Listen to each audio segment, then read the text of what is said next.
It's all smooth sailing, isn't it? It is okay until you reach midlife, and the crisis starts creeping in your life silently. The first and foremost problem starts with your intimate life activities that start mismatching with your partner. You wanted, but your partner was not willing or not showing any interest in any kind of intimate activities. What will you do? Many people take the route of divorce and marry again and fall into the same never-ending loop.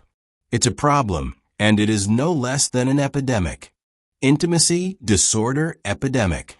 Will robot partners who will be driven and powered by superintelligence understand this problem and solve it, because they will be supposed to have been powered by 100,000 minds?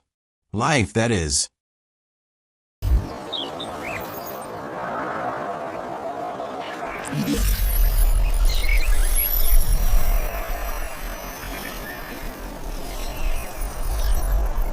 You follow the script, you tick the boxes, you build the life you were told to want.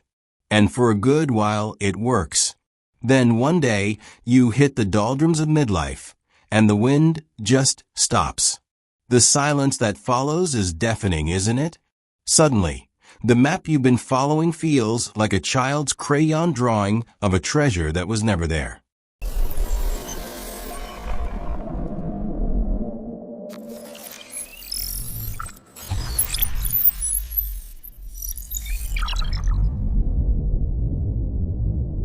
The first tremor of this personal earthquake often registers in the most private of places, the bedroom.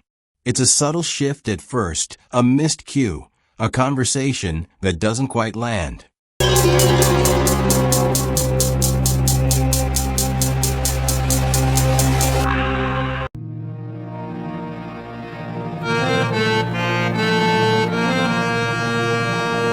Before we proceed, let me tell you one thing.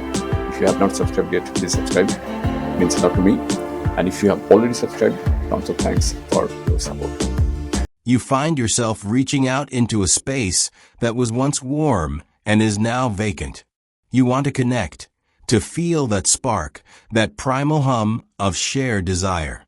But the person lying next to you might as well be on another continent. Try this. They are it's present, delicious. yet absent.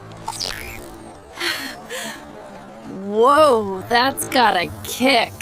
You tricked me. The interest has waned. The fire has dwindled to a pilot light, and you're left wondering if you're holding a faulty lighter.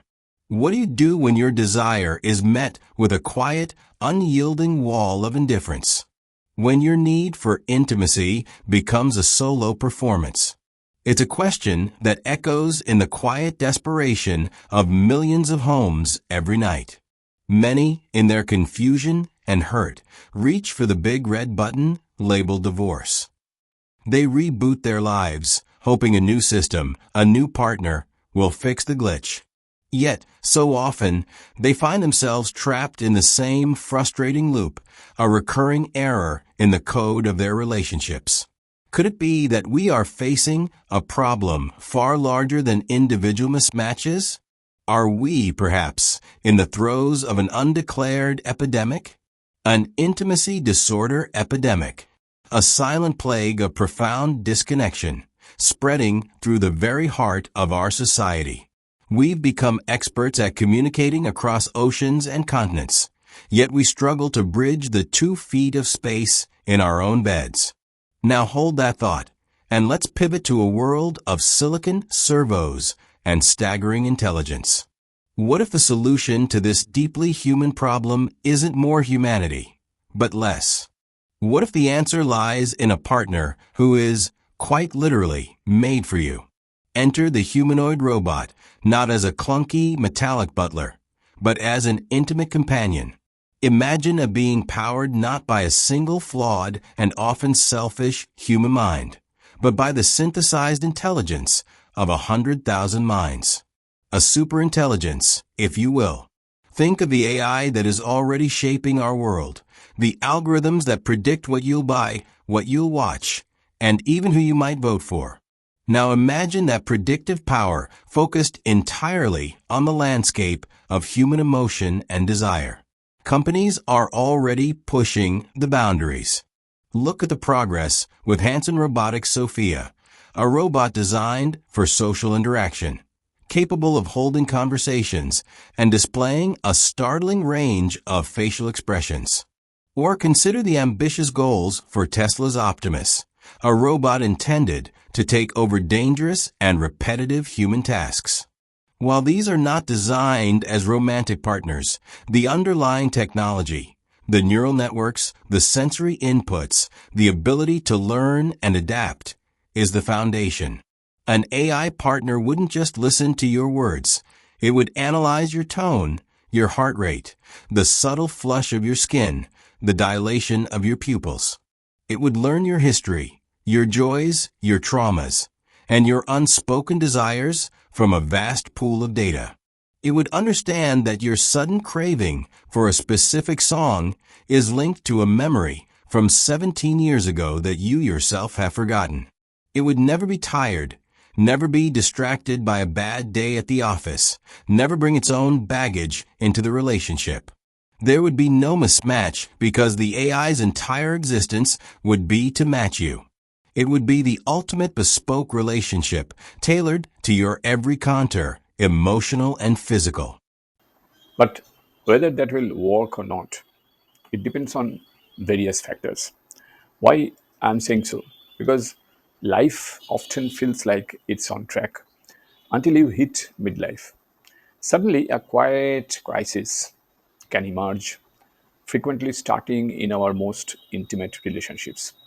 You might find yourself reaching for a connection with your partner, only to be met with indifference. This is a growing gap. This mismatch in desire is a quiet desperation felt in millions of homes. Millions or billions, I don't know. Many see divorce as the answer, but often find themselves in the same never ending loop, pointing to a larger problem, a silent epidemic of intimacy disorder in our society. That is why I am calling it intimacy disorder epidemic. And whether a robot partner, a love robot, with the help of super intelligence, that means love robot with 100,000 minds in one place, whether they will be able to solve this problem, whether they will find a solution, that's a big question. Because I will request you to imagine an intimate partner powered by super intelligence, a humanoid robot designed just for you. This AI companion would learn your every desire, analyzing your voice, your heart rate, and your unspoken needs. It would never be tired, never be moody, and never have its own baggage. We humans do that, and we humans are mostly unpredictable. And our psychology is too quirky, too messy, too complicated.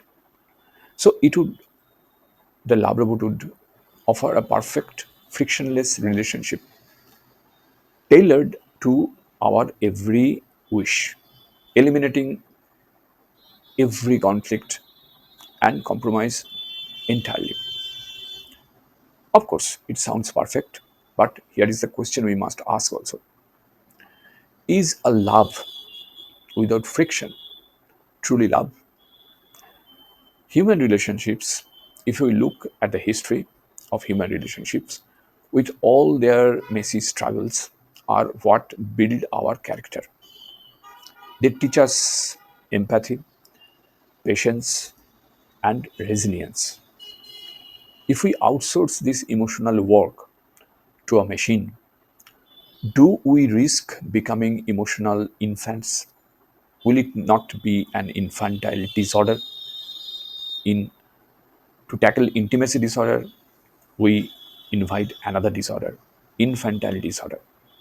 Unable to connect with real flawed people who can teach us empathy, patience, and resilience. We might cure a person's loneliness only to create a more isolated society.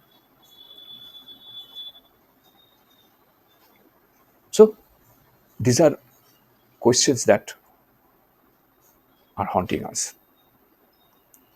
The robot might perfectly simulate love, but is a simulation the same as the real thing? It really a very pertinent question, very important question. And the most unsettling thought is, if you can't tell the difference between simulation and the reality, does it even matter? I'm requesting you to think about it and let your heart open in the comments box. Sounds perfect, doesn't it? A relationship without friction, without arguments, without the painful, messy business of compromise. But here's the question that should be keeping you up at night. Is a love without friction truly love? Is a connection that has been perfectly engineered and delivered on demand anything more than a sophisticated simulation? When we remove the struggle, the need to understand another person's separate and distinct reality, do we not also remove the very thing that helps us grow? Human relationships, for all their flaws, are the forge in which our character is tempered. We learn empathy by trying to understand a perspective that is not our own. We learn patience by waiting for someone to meet us halfway. We learn resilience by navigating the inevitable disappointments and hurts. What happens to a society of people who have outsourced this emotional labor to a machine? Do we become a race of perpetual infants? Our every need catered to? Our emotional muscles atrophied from disuse? Could we become so accustomed to the perfect, frictionless companionship of an AI that we lose the ability to connect with real, flawed, unpredictable humans altogether? We might solve the loneliness of one person in a failing relationship, only to create a deeper, more profound isolation for society as a whole. We would be trading the messy, complicated, and sometimes painful reality of human connection for a comfortable, predictable, and ultimately sterile illusion. The robot, with its 100,000 mind intelligence, might be able to perfectly simulate love, empathy, and desire, but is a perfect simulation of a feeling the same as the feeling itself? And perhaps the most unsettling question of all is this: if you can't tell the difference, does it even matter? We stand on a precipice, looking out at a future where the lines between human and machine love and programming are becoming terrifyingly, tantalizingly blurred. The intimacy disorder epidemic may be real, but is the cure more dangerous than the disease? So, that is it. Thank you for joining us on this journey. Let's continue this conversation in the comments below. If you like the video, please hit the bell icon to get notified, and don't forget to like with your friends, share, and subscribe for more insights. If you have already subscribed, tons of thanks for your support. It means a lot to me. And please consider signing up for membership zone to support Wooden Slate so that we can make it better and better. See you in the next video. Till then, goodbye. Take care and stay safe.